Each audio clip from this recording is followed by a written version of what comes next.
নমস্কার বন্ধুরা, আজ আমি আপনাদের চিলি পনির বানিয়ে দেখাবো। খুব সহজ পদ্ধতিতে চিলি পনির কীরকম বানানো হয় আমি আজ আপনাদের সামনে শেয়ার করব। প্রথমে পনিরটাকে ভালো করে ধুয়ে নিয়ে নুন, লঙ্কা গুঁড়ি, হলুদ গুঁড়ি দিয়ে সুন্দর করে মাখিয়ে নিতে হবে।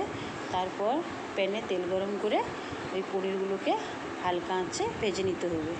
পনিরগুলোকে কিন্তু বেশি ভাজা যাবে না, হালকা যেন একটু লাল লাল হয়ে যায়, তাহলে হয়ে যাবে। পনির ভাজা আমার হয়ে গেছে।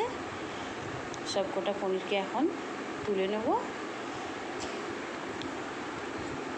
পনিরগুলোকে তুলে নিলাম। এবার ওই তেলটায় আমি পেঁয়াজ কুচি আর টমেটো কুচি দিয়ে দিলাম। এটাকে সুন্দর করে ভেজে নিতে হবে। এবার এর মধ্যে রসুন কুচি, আদা কুচি একটু দিয়ে দিলাম, সামান্য পরিমাণ, বেশি লাগবে না কিন্তু। রসুন কুচি, আদা কুচি সামান্য পরিমাণ দিয়ে সুন্দর করে ওটাকে ভেজে নেব। নুন একটু দিয়ে দিলাম পরিমাণ মতো। এবার এর মধ্যে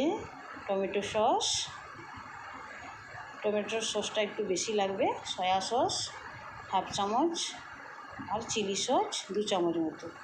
যেহেতু চিলি পনির ওই জন্য চিলি সসটাও একটু বেশি দিতে হবে। 2 চামচ মতো চিলি সস দিয়ে সুন্দর করে ওটাকে মশলা বানিয়ে নেব।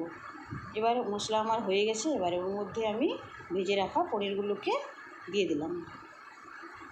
ভেজে রাখা পনিরগুলোকে দিয়ে সুন্দর করে মশলার সাথে মাখিয়ে নেব। ভালো করে নেড়ে নেড়ে যাতে মশলাটা পনিরের সাথে সুন্দর করে মিশে যায়, ওইভাবে মাখিয়ে নেব। এবার এর মধ্যে একটু জল দিয়ে দিলাম। জল দিয়ে হালকা আঁচে বসিয়ে দেবো যতক্ষণ পর্যন্ত না ওই জলটা শুকে তেল ছেড়েছে। এবার জল শুকিয়ে তেল ছেড়ে দিয়েছে। এবার দেখো কত সুন্দর তেল ছেড়ে দিয়েছে, সুন্দরভাবে পনিরটা আমার হয়ে গেছে। পনিরে কিন্তু বেশি জল দিতে লাগে না, সামান্য পরিমাণ জল দিলেই হয়ে যায়। এবার আমার সুন্দরভাবে পনিরটা হয়ে গেছে। খুব কম সময়ের মধ্যে কিন্তু পনিরটা হয়ে যায়। এবার একটা প্যানে ঢেলে নিলাম। আমার রেসিপি যদি ভালো লেগে থাকে একটা লাইক করবেন।